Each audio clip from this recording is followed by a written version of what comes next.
Hey friends, it's your friend Lisa Mason Ziegler coming to you this beautiful fall afternoon from the Gardener's Workshop live, and we're live from the farm as you can see here. So boy, I'm kind of out of breath, y'all. Lot going on here today, and I'm going to share some of that with you. Today may be a little bit shorter than usual because we still have two things left to plant, and our rain starts overnight, and it's going to rain for like 4 or 5 days, and we're bone dry here. So we are really really busy. Not busy, just got a lot to do, right? But we're really happy with everything that's gotten done. So welcome everybody. I don't know if anybody else is planting their cool flowers. I got started today. Our beds are made, and I'm going to show you that. Our new downsized garden, which is now more of a test garden, or not a trial garden, test trial garden.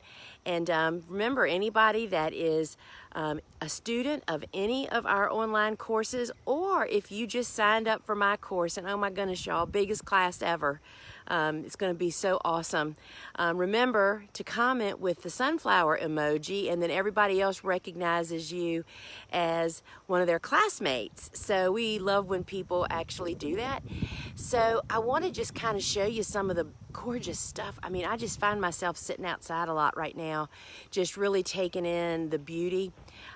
So how about this sun hemp, y'all? You see that?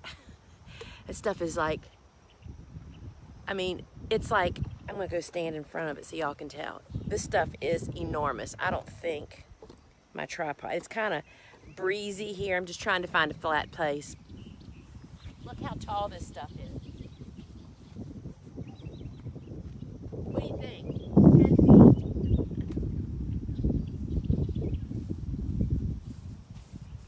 So that stuff is gonna be so very, very amazing.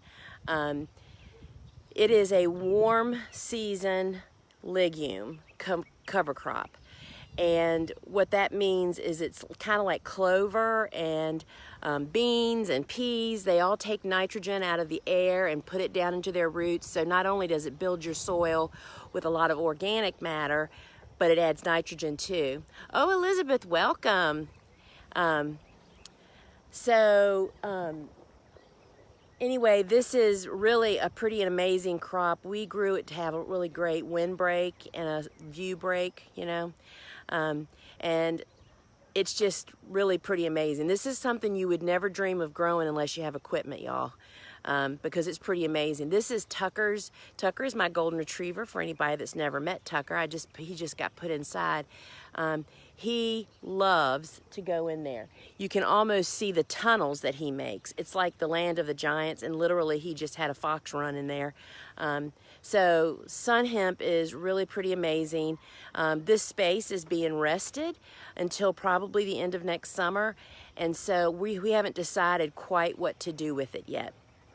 So I'm just going to turn a little bit. So right here behind me is, so there's our salvia. You know, all those weeks that we here on Facebook Live made all those cuttings of Salvia mexicana and Salvia leucanthia. Anybody that missed that, you can go to our Facebook page and just go to the videos and scroll back. I mean, I'm pretty sure in June would be a good month to probably look into that we'd made the cuttings and then rooted them, and it is so easy. All of the plants that I have on my farm are all started from like 2 or 3 mother plants.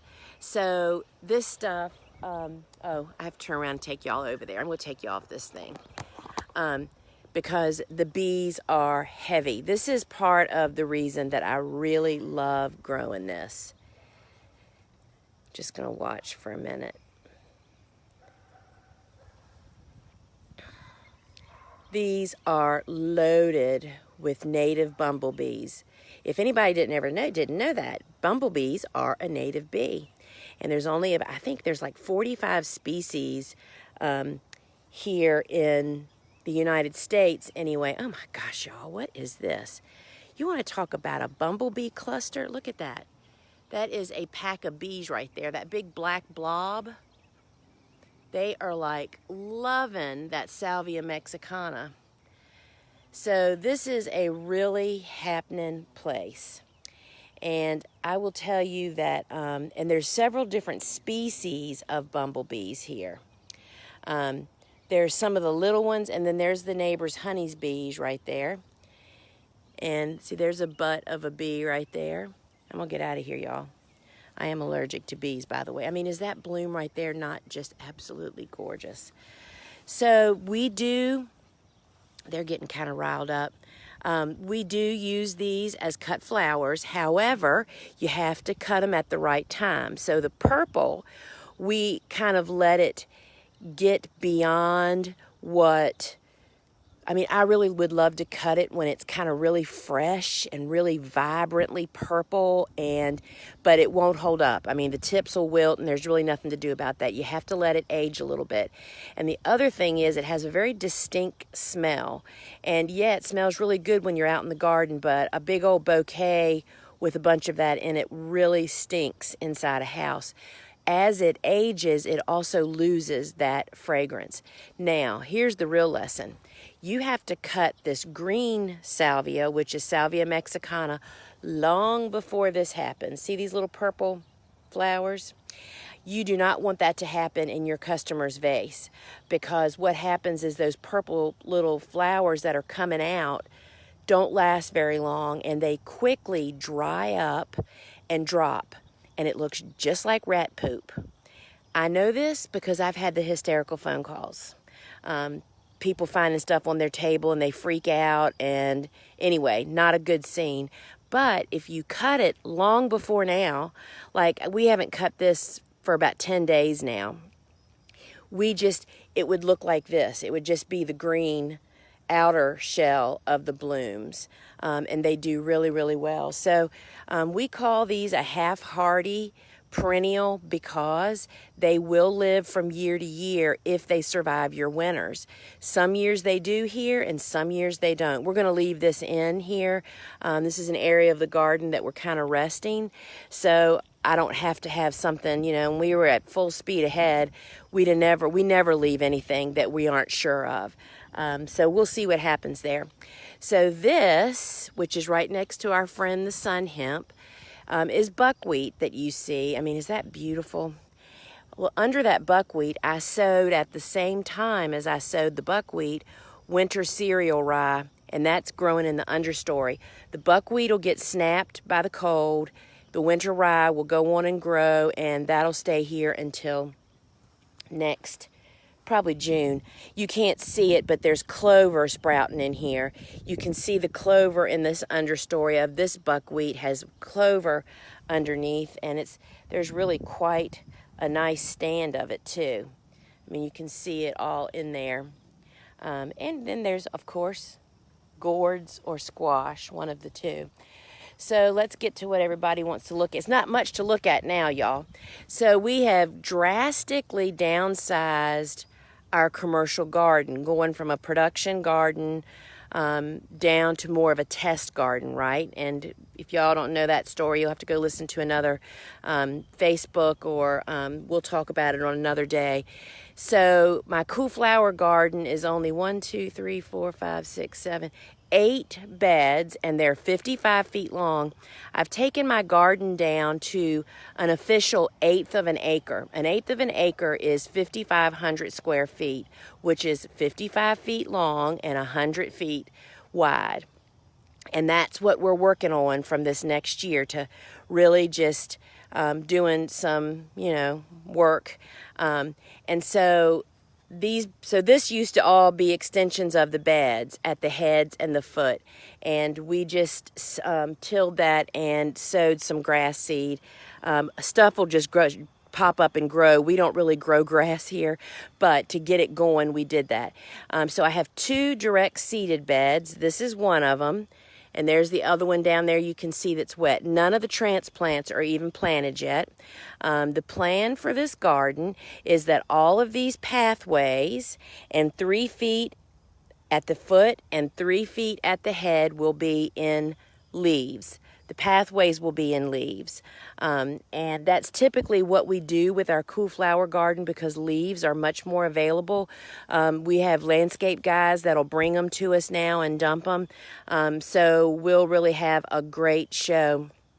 So this bed actually has 10 different, only like 6 feet of each one, 10 different direct seeded cool flowers, those that we need images of, or something that's new.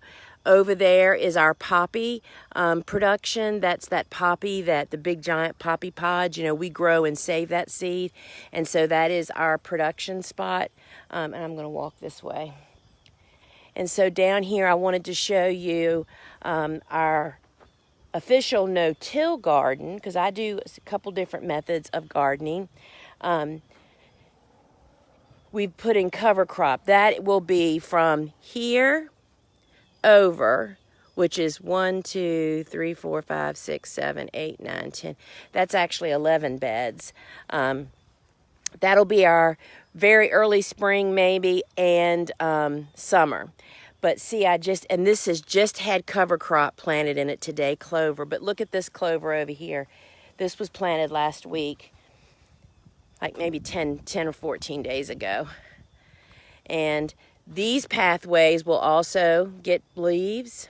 But this is where our warm season tender annuals will be planted come spring. So kind of things are changing a lot around here, and we are so excited. And it's just a lot of layers to this farm. And, you know, if you are just becoming a flower farmer or, you know, everybody wants to grow cover crops. But I will tell you, I did not embrace cover crops for several years, just figuring out flower farming. You know, starting a business and figuring out that part is huge. Cover cropping is complicated to get it in your rotation. And when I better walk back this way so I can get my tripod. When I was just first starting out, I did not cover crop at all because every square inch of space that I had was in cash crop. We used lots of compost, and of course we use then, and we do now, organic dry fertilizer, which also feeds the soil. So cover cropping is, you know, don't feel like you're missing, that you're not doing the job. You are, you're fine. Not everybody can cover crop. Isn't that just so pretty, y'all? And Jenny Love and I kid each other that we could be cover crop farmers if there was such a thing. They're not really, I mean, you grow cover crops to benefit your soil and the environment and habitat and creatures and all that good stuff. But that is pretty. How about that? Isn't that a picture? Except, of course, that house in the background. But anyway, that is pretty amazing, y'all. Pretty amazing. So, cool flowers, we will be planting our transplants, probably not. I have learned the hard way, y'all. I'd rather plant them late than early because they will cook alive on that black film. That's the black Bio 360. It's the biodegradable mulch film. We love it. We've used it for almost 10 years now. But it benefits cool flowers all winter because it warms the soil just a smidgen more. But if you plant transplants into that and you get a hot afternoon, it'll toast them. So we plant later than earlier. So we still have lots of transplants. I mean, I bet I have 5,000 or 6,000, obviously more than I have room for. And I also ordered in delphinium plugs of Pacific Giants to grow them. I haven't grown them in several years. We grow them as hardy annuals because they just will not survive our summer heat, and they are gorgeous, as well as campanula. And I am fall and very early spring planting Lysianthus this year as a test, trying to get the same varieties. We're going to plant some in one batch in fall, and then again in very early spring we'll get another order, and we're going to compare bloom time, stem length, all that good stuff, right? So friends, cutting it a little short this evening. I did put at the head of this Facebook feed for anybody that hasn't already gotten it. It's all of my cool flower resources, all of the requests on one page. You know, there's free webinars, there's a planting guide, there's a lot of stuff. But we put it all on one document, and anything you need, you can request it and we will shoot it to you. So, and again, just want to thank everybody for their support through registration of enrollment once a year. We were just blown slam away. We had a special meeting this morning. I mean, it's just, and we have some new tool that's going to be revealed to this class, and all of our past students will have access to it too, as kind of a beta group to help us use it and figure it out, and y'all just aren't going to believe it. It's so awesome. We are so thrilled. So we're really excited about that and a whole bunch of other stuff. And if you can see, there's buckwheat way back over there. That's my other garden. So friends, I'm going to hop off here. My husband did leave. I wonder if I'll lose internet. I'll walk back here. If we lose internet, just hang on. I'll let you look and see what we're working on. So we've added stage 4 to our native plantings here on the farm. So here's, you can see there's one of Tucker's entrances. I mean, you should have seen him chasing, I don't know if it was a rabbit or a fox. So this is one of our habitat islands, which does have invasive tansy in it. That is not native. This is full of lots of Rudbeckia, solidago, Joe Pye weed, tons of cuts, but this is home base for a lot of creatures. And so here is what Steve and I have been doing. So this area, we've gotten all the shrubs planted, service berries, chokeberries, and we have planted a maple tree, and then we're moving to cypress. So this is going to be a sitting area up there, and we're just trying to create kind of a little round here. So we still have we have 2 trees to move. And this is 48 yards of mulch, y'all. 48 yards. Stephen, I see we still have a few minutes, that Steve has a plumbing company with his family, and I can't tell you how hard those people work. Late hours, I mean, our whole life. You never, and there's emergencies constantly, and it's all been very hard. Steve and his brother and his dad just love it. They just love it. But it's this time of life when we're really reaping the rewards, because they have so much great equipment, y'all. And Steve is like a primo equipment operator, and it's just, I mean, we planted these shrubs and that tree in less than like 35 minutes. They're big ones, so you can see the buckets right there. I'd still be digging holes, and I'm just so grateful for all of that. And there's my new seat. He got me that. Anyway, so friends, so here's the back side of the hemp. The bird population in there, from here, this is all Triloba Rudbeckia. For anybody that doesn't know what that is or doesn't grow it, this is like the most perfect bouquet filler. See these little, I mean, that's not a very good one, but it's sprays of little black-eyed Susans. And I mean, our commercial, like, look at that. Our commercial customers, our designers and florists could never buy enough of it. I mean, I just couldn't cut enough. And for building our bouquets, totally amazingly awesome. So that's where our seating area is going to be. And we do realize we shouldn't have a fire pit on mulch.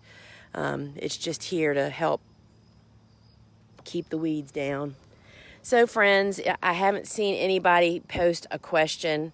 I know I didn't ask you for questions, but I just want to say, hey, Wanda, and Patty. I see lots of friends on here, and Diane, and Jessie, and one of our new students, Elizabeth.